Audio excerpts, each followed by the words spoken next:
Kaira Shopping, Pattaya, Taxi 5, Saïd Bogota a fait rire des millions de téléspectateurs. Il les a également horrifiés suite aux accusations d'enlèvement, séquestration et tentative d'assassinat. L'acteur actuellement jugé et sa famille ont témoigné à la barre. Tous ont raconté une enfance difficile, marquée par les moqueries autour de ce handicap. « Je veux être un être humain comme tout le monde, avoir une copine, des enfants. Aller travailler », a affirmé Saïd ce mardi 14 septembre à la cour d'assises de l'Essonne, dans la ville de Courcouronnes.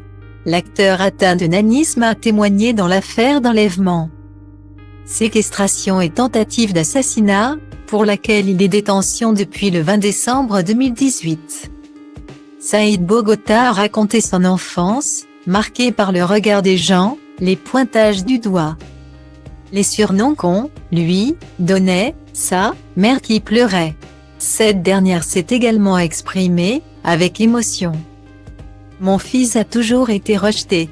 Ce n'était pas facile pour moi. À l'école, on lui volait ses affaires.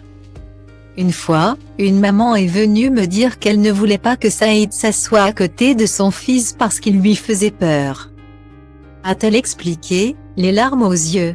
Il voulait acheter des gens pour qu'ils s'approchent de lui. Guillemets.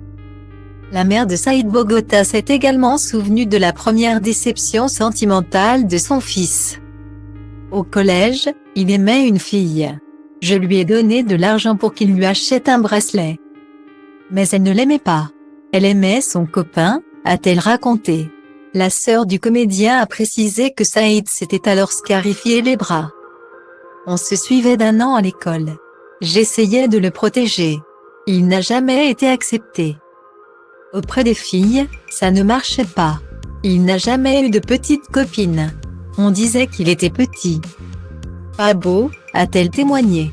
Le frère de Saïd a également eu un mot sur leur jeunesse, quand ils sortaient dans la rue. Tout le monde disait le nain. Ça fait mal.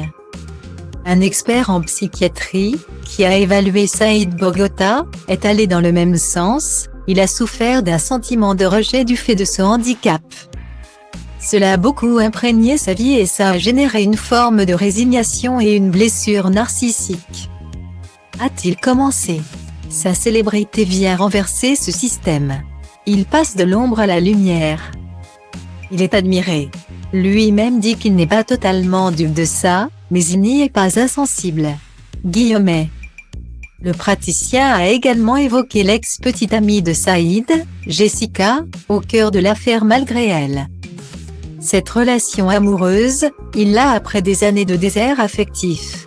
Quand elle s'éloigne, voire se moque de lui, il parle de trahison. Ça le renvoie à tout ce qu'il a vécu antérieurement. Cela provoque de la colère, de la rancœur, de la rage, avec une dimension passionnelle. Elle a pris forme le 14 décembre 2018 à Ivry-sur-Seine, jour où les faits ont été commis. Avec 2 autres hommes aujourd'hui âgés de 21 ans et la complicité d'un 4e accusé mineur au moment des faits.